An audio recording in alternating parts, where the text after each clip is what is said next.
আমরা আজকে যে প্রজেক্টটা দেখব এটা গ্রাফিক্যাল ইউজার ইন্টারফেসের নিয়ে কাজ করব এবং আমরা ড্র্যাগ অ্যান্ড ড্রপ নিয়ে কাজ করব। মূলত এই প্রজেক্টটা একটা জে ফ্রেমের ভিতরে কিছু ফর্ম কম্পোনেন্ট থাকবে। ফর্ম কম্পোনেন্টগুলো যেমন টেক্সট ফিল্ড, টেক্সট এরিয়া বা combo box, radio button, check box, এই জাতীয় কম্পোনেন্টগুলো থেকে আমরা ভ্যালু কিভাবে তুলতে হয় বা রিট্রিভ করতে হয় সেটা শিখব এবং এই ভ্যালুগুলোকে কিভাবে আবার জে ফ্রেমের মধ্যে ডিসপ্লে করতে হয় সেটা শিখব। তো সেটা করার জন্য আমরা প্রথমে একটা জাভা অ্যাপ্লিকেশন প্রজেক্ট নিয়ে নিব। আমরা প্রজেক্টটার নাম দিলাম হচ্ছে বেসিক জিইউআই। প্রজেক্টের একটা মেইন ক্লাস আমরা তৈরি করতে পারি অথবা নাও পারি, এটা দরকার নাই। একটা প্রজেক্ট আমরা তৈরি করলাম ডি সফটওয়্যারটি এই লোকেশন। প্রজেক্টটা ক্রিয়েট হলো। সোর্স প্যাকেজের মধ্যে বাই ডিফল্ট ভাবে কোনো প্যাকেজ থাকে না।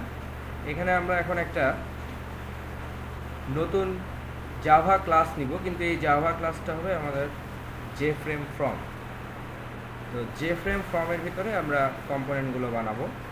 তো এই জে ফ্রেম ফর্মটা যখন আমরা নিব, এটার নাম আমরা দিতে পারি বেসিক জিইউআই এবং এটা একটা প্যাকেজের মধ্যে আমরা ক্রিয়েট করি। প্যাকেজের নামও আমরা দিলাম হচ্ছে বেসিক। তাহলে এটা একটা প্যাকেজের মধ্যে একটা জে ফ্রেম ফর্ম তৈরি হলো এবং এই জে ফ্রেম ফর্মের দুইটা অংশ থাকে, একটা হচ্ছে সোর্স অংশ আর একটা হচ্ছে ডিজাইন অংশ। এখন আমরা এই ডিজাইন মোডে প্রথমে ফর্মটা তৈরি করব, তারপরে আমরা সোর্স মোডে গিয়ে বিভিন্ন কোডিংগুলো করব।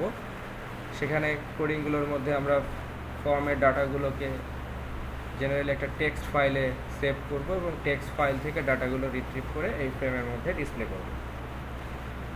তো গ্রাফিক্যাল মোডে ফ্রেম নিয়ে কাজ করতে গেলে যেহেতু আমরা ড্র্যাগ ড্রপ করে কাজ করতে পারি, তো আমি ফ্রেমটা ড্র্যাগ করে একটু সাইজ বাড়ায় নিলাম। তো ফ্রেমের মধ্যে যখন আমরা কম্পোনেন্টগুলো অ্যাড করব, তখন এই প্যালেট সেকশন থেকে অ্যাড করব। প্যালেট সেকশনটা যদি এখানে না থাকে তাহলে আমরা উইন্ডো থেকে প্যালেট অথবা Ctrl+Shift+8 ক্লিক করে প্যালেটটা নিয়ে আসব। প্যালেট থেকে আমরা কম্পোনেন্টগুলোকে অ্যাড করার জন্য কম্পোনেন্টগুলোকে বিভিন্ন সেকশনের মধ্যে আমরা অ্যাড করব। সেজন্য প্রথমে আমরা নিয়ে নিতে পারি হচ্ছে একটা প্যানেল নিয়ে নিতে পারি। তো বিভিন্ন প্যানেলের মধ্যে আলাদা আলাদা সেকশন তৈরি করে, মানে প্যানেলের মাধ্যমে এরকম সেকশন তৈরি করে আমরা সেই সেকশনগুলোর মধ্যে বিভিন্ন কম্পোনেন্টগুলো অ্যাড করি। ড্র্যাগ এবং ড্রপ করার সময় এখানে একটা স্কেল দেখা যায় যে কোন স্কেলে বা কিভাবে আমরা এটাকে কত দূর রাখছি, সেটা একটা কম্পোনেন্টের সাপেক্ষে আর একটা কম্পোনেন্ট যখন আমরা অ্যাড করব তখন এই স্কেল কাজে দিবে। তো প্রথমে আমরা এখানে একটা প্যানেল নিলাম। এই প্যানেলের মধ্যে তো প্যানেলটার আমরা একটা বর্ডার দিব যাতে আলাদা করে এই প্যানেলটাকে বোঝা যায়। তো সেটার জন্য আমরা এখানে প্যানেলটা রাইট বাটন ক্লিক করে প্রপার্টিসে যেতে পারি, অথবা প্যানেলটা ক্লিক থাকা অবস্থায় আমরা এখান থেকে এটার প্রপার্টিসে যেতে পারি। প্রপার্টিসে গিয়ে আমরা দেখব যে এখানে একটা বর্ডার সেকশন আছে। এই বর্ডার সেকশনে এসে বিভিন্ন ধরনের বর্ডার আছে। তো আমরা এখানে একটা টাইটেল বর্ডার ব্যবহার করব। টাইটেল বর্ডারের মধ্যে সুবিধা হলো যে এখানে একটা টাইটেল লেখা যায়, যেটা HTML এর ক্ষেত্রে মনে আছে যে লিজেন্ড হিসেবে কাজ করে। তো টাইটেলটা এখানে এরকম একটা লিজেন্ড হিসেবে কাজ করবে। আমরা এরকম একটা, যেহেতু এখানে এমন একটা ফর্ম তৈরি করব যে স্টুডেন্টের কিছু ইনফরমেশন ইউজার এখানে এন্ট্রি দিতে পারবে। তো সেজন্য আমরা এখানে এটার নাম দিলাম হচ্ছে পার্সোনাল ইনফো, টাইটেল দিলাম হচ্ছে পার্সোনাল ইনফো।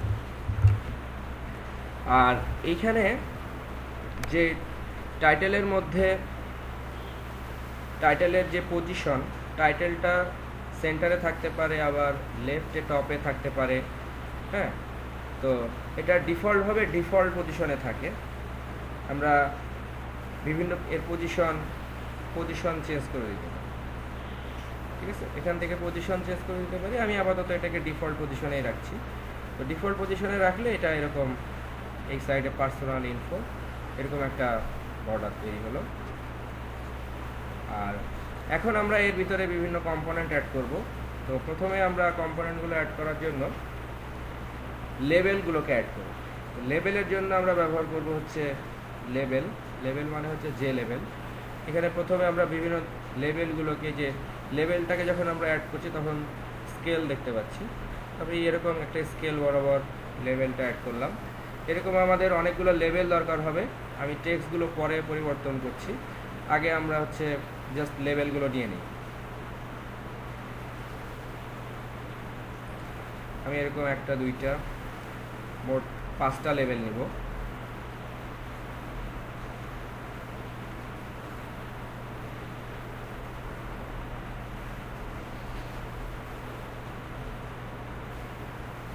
এখন আমি এই লেবেলগুলোর টেক্সটগুলো পরিবর্তন করব। এটার জন্য এটার প্রপার্টিস থেকে চেঞ্জ করা যায়, অথবা এখানে ডাবল ক্লিক, একটু বিরতির পরে ডাবল ক্লিক করলে ভিতরে কার্সরটা আসে এবং এখানে আমরা লিখতে পারি।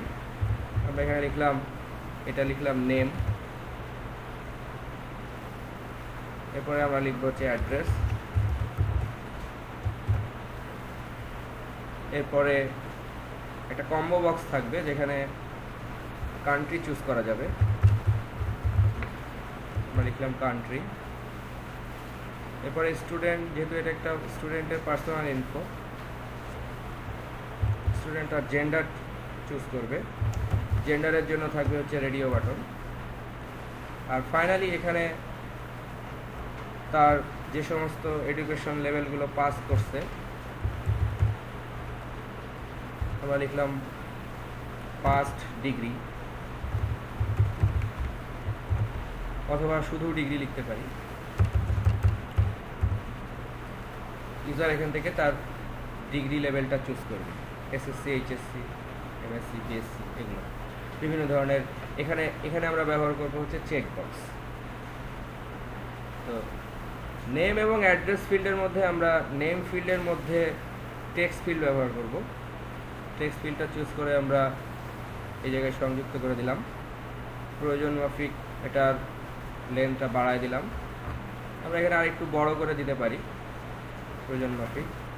এরপরে ভিতরের যে টেক্সটটা থাকে, আমরা এটা রাইট বাটন ক্লিক করে এডিট টেক্সটে গিয়ে এই ভিতরের টেক্সটটা মুছে দিলাম, কারণ ইনিশিয়ালি এখানে আমি কোনো টেক্সট রাখবো না।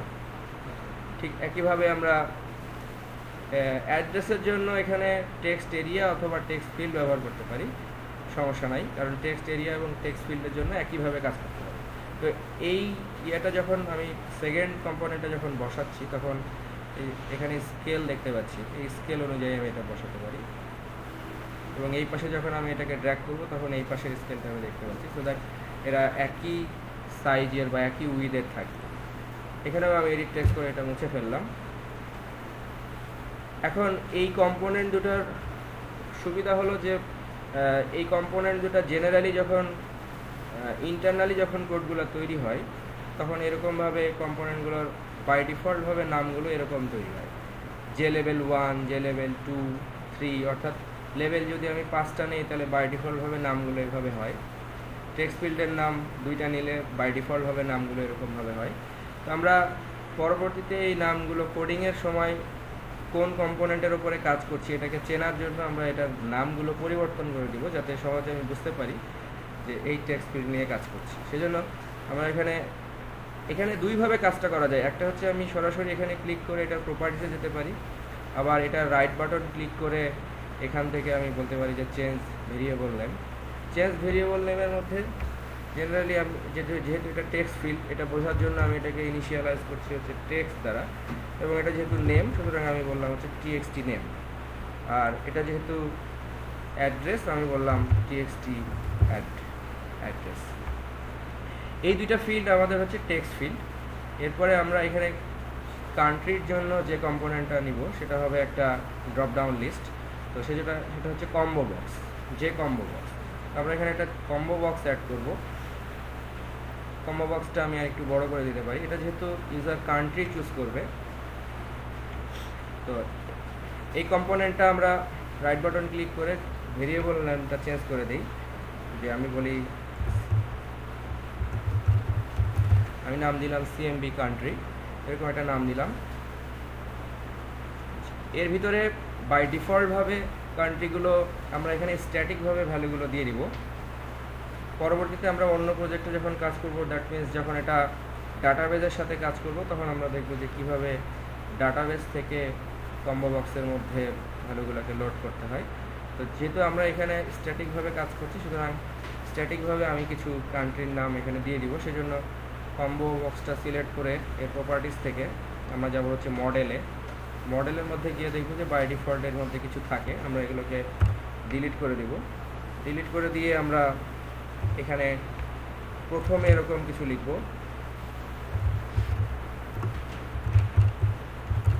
দ্যাট মিনস প্রথম ভ্যালুটা থাকবে হচ্ছে সিলেক্ট কান্ট্রি। এরপরে আমরা বিভিন্ন কান্ট্রির নাম অ্যাড করব।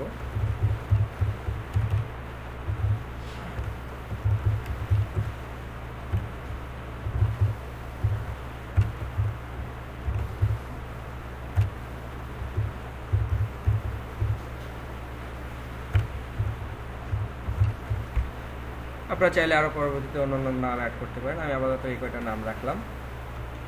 এরপরে আমরা এখানে জেন্ডারের ক্ষেত্রে আমরা অ্যাড করব হচ্ছে রেডিও বাটন। তো রেডিও বাটন অ্যাড করার জন্য প্রিভিয়াসলি যেরকম বলেছিলাম যে রেডিও বাটন অ্যাড করার জন্য প্রথমে আমাদের একটা গ্রুপ লাগবে। তো যখন আমরা বাটন গ্রুপ এর ভিতরে সংযুক্ত করব, তখন বাটন গ্রুপটা এখানে দেখা যাবে না, ছেড়ে দিলাম আমি। এটা আমরা পাবো হচ্ছে ইন্সপেক্টরের মধ্যে গেলে। ইন্সপেক্টরের মধ্যে গিয়ে আমরা এই যে বাটন গ্রুপটা পেলাম, এই বাটন গ্রুপটা সিলেক্ট করে আমি যদি এটা প্রপার্টিসে যাই, তাহলে এখানে বাটন গ্রুপের আচ্ছা এখানে এখানে এখানে আমরা রাইট বাটন ক্লিক করে চেঞ্জ ভেরিয়েবল নেম, এখান থেকে বাটন গ্রুপটার নামটা চেঞ্জ করে দিয়ে আমি বললাম জেন্ডার। এরপরে আমরা এখানে এখন রেডিও বাটনগুলো অ্যাড করব।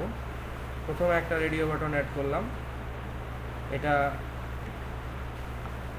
ক্লিক করে আমি লিখলাম হচ্ছে মেল, এবং আরেকটা রেডিও বাটন আমি অ্যাড করব যেটা লিখব হচ্ছে ফিমেল।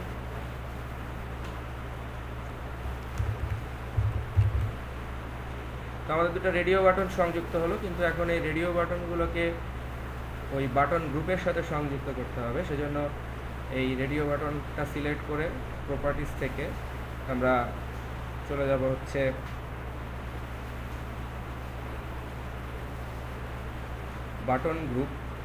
বাটন গ্রুপ সেকশনে। এখানে এসে আমরা এখান থেকে এই বাটন গ্রুপের যে নামটা আমরা দিয়েছিলাম সেই নামটা চুজ করে দেব। এরপরে ফিমেল, ঠিক একইভাবে এটাকেও আমরা ওই জেন্ডার ওই বাটন গ্রুপটা দিয়ে দেবো। সো দ্যাট এখন এদের মধ্যে একটা লিঙ্ক দেখা যাচ্ছে, দ্যাট মিনস এরা এখন আমরা যে কোনো একটা চুজ করতে পারি। এরপরে ডিগ্রি সেকশনের মধ্যে এসে আমরা এখানে কিছু চেক বক্স সংযুক্ত করব। তো চেক বক্স সংযুক্ত করার জন্য এখানে আমরা আরেকটা প্যানেল নিয়ে নিব। এই প্যানেলটা আমরা এখানে অ্যাড করে দিচ্ছি। এই প্যানেলটা নেওয়ার উদ্দেশ্য হচ্ছে যে যখন আমরা পরবর্তীতে এই চেক বক্সগুলো নিয়ে কাজ করব, তখন এই চেক বক্সগুলোর ওপরে যেন আমি লুপ চালাতে পারি, সেজন্য আমরা এখানে একটা প্যানেল নিয়ে নিলাম, যাতে আমি এই প্যানেলের মধ্যে কতগুলো চেক বক্স আছে সেই চেক বক্সের মধ্যে লুপ চালাতে পারি। তো এখন আমরা এখান থেকে কম্পোনেন্ট অ্যাড করব হচ্ছে চেক বক্স। তো আমরা এই কম্পোনেন্টগুলোকে মনে রাখতে হবে যে আমরা এই কম্পোনেন্টগুলো অ্যাড করব হচ্ছে এই প্যানেলের মধ্যে। ওকে, এবং আমরা এখানে প্রথমে এটার নাম দিলাম হচ্ছে এসএসসি।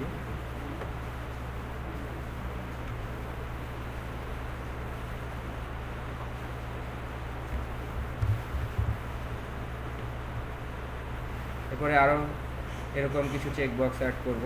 অন্যান্য ডিগ্রি সরি, এটা ডাবল ক্লিক করার পর ওখানে ঢুকে গেছে, কোডে চলে গেছে। আমরা একটু বিরতি নিয়ে ডাবল ক্লিক করতে হবে। আমরা দিলাম, অন্যান্য ডিগ্রিও থাকতে পারে, আমি জাস্ট আপাতত এগুলো অ্যাড করছি। এটা আমাদের প্রয়োজন অনুসারে আমরা এখানে এই কম্পোনেন্টগুলো অ্যাড করে নিই, ঠিক আছে।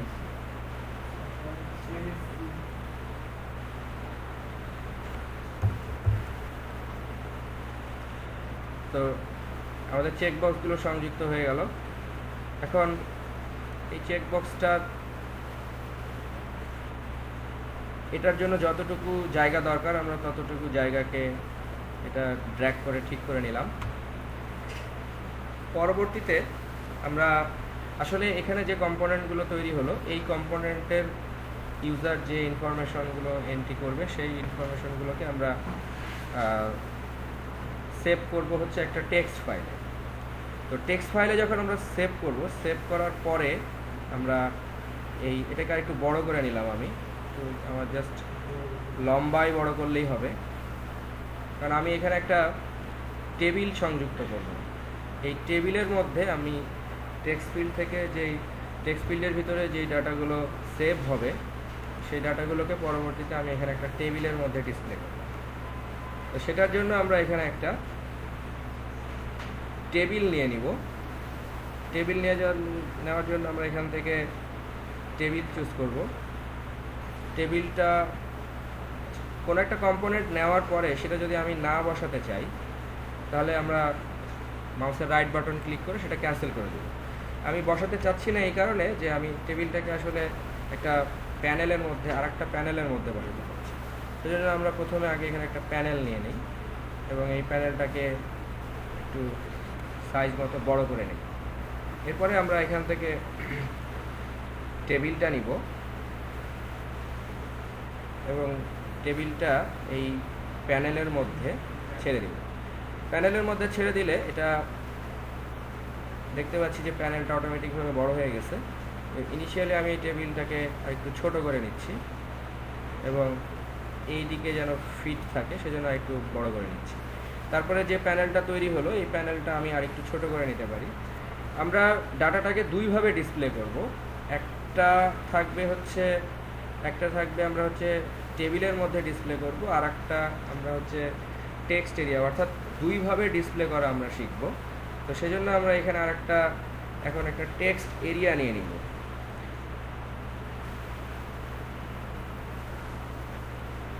টেক্সট এরিয়াটাকেও আমি টেবিলের সমান ড্র্যাগ করে বসিয়ে দিচ্ছি। আর এইখানে আমরা একটা জাস্ট লেবেল অ্যাড করব। এই লেবেলের মধ্যে লেখা থাকবে যে অল স্টুডেন্টস।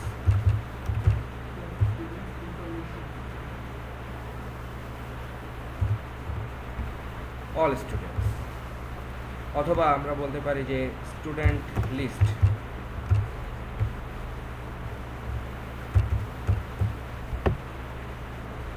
এরপরে আমরা এই টেবিলটারও একটা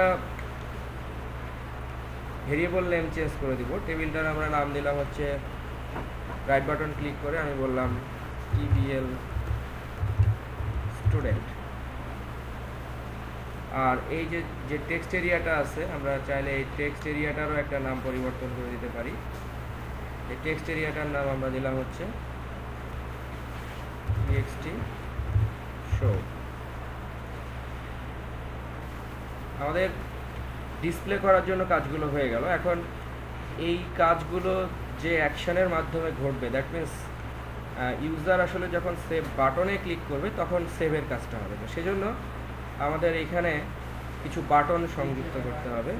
তো এই বাটন সংযুক্ত করার জন্য আমরা এখান থেকে আরেকটা প্যানেল নিয়ে নিচ্ছি, যাতে প্যানেলগুলো নেওয়া হলে এই প্রত্যেকটা জিনিস আলাদা আলাদাভাবে থাকে, তখন এটা দেখতে সুন্দর হয় ফর্ম। সেজন্য আমরা আলাদা আলাদা প্যানেলের মধ্যে এগুলো নিয়ে নিচ্ছি। এরপরে আমরা এখানে বেশ কিছু বাটন অ্যাড করব। তো বাটন অ্যাড করার জন্য আমরা এখানে কি ধরনের বাটন অ্যাড করব? সেভের জন্য একটা অবশ্যই আমাদের বাটন লাগবে। তো আমরা এখান থেকে একটা বাটন নিয়ে নিচ্ছি। এই বাটনের মধ্যে আমি টেক্সট চেঞ্জ করে দিলাম, লিখলাম সেভ। এরকম আরও কিছু বাটন আমাদের লাগবে। আমি আরেকটা বাটন আমি দিলাম হচ্ছে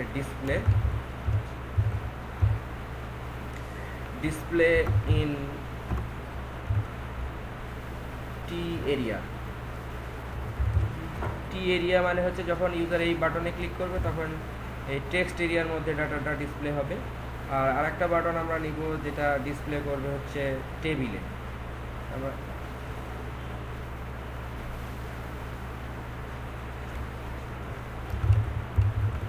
ডিসপ্লে ইন টেবিল। আর এখানে আমরা আরও দুটো নিব, সেটা হচ্ছে একটা বাটনে আমরা ফ্রেমের ডাটাগুলোকে ক্লিয়ার করে দিব, সেজন্য আমরা এটার নাম দিলাম হচ্ছে ক্লিয়ার। আর আরেকটা বাটন আমরা নিব, সেটা হচ্ছে এই টোটাল ফ্রেম থেকে যখন আমরা এক্সিট করব, এক্সিটের জন্য একটা বাটন নিতে পারি, এক্সিট। তো বাটনগুলো আমাদের অ্যাড হয়ে গেল। এখন আমরা জাস্ট এই বাটনগুলোর নামগুলো পরিবর্তন করে দিব, ভেরিয়েবলের নাম। আমরা এখানে এরকম নাম দিলাম যে btn সেভ, এরকম নাম দিলাম। এটা হচ্ছে btn ডিসপ্লে টি এরিয়া, এটার আমরা নাম দিলাম হচ্ছে ডিসপ্লে টেবিল, এটার আমরা নাম দিলাম হচ্ছে বাটন ক্লিয়ার, আর এটার আমরা নাম দিলাম হচ্ছে বাটন এক্সিট।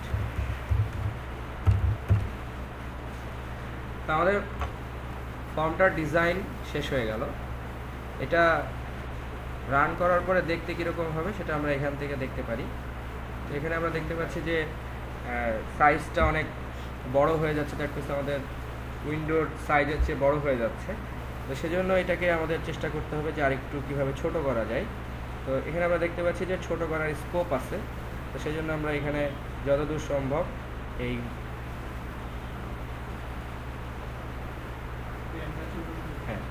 আচ্ছা এইখানে এই প্যানেলটা ওই প্যানেলের মধ্যে ঢুকে গেছে, আমি চাচ্ছি না এটাকে ওই প্যানেলের মধ্যে ঢুকাতে।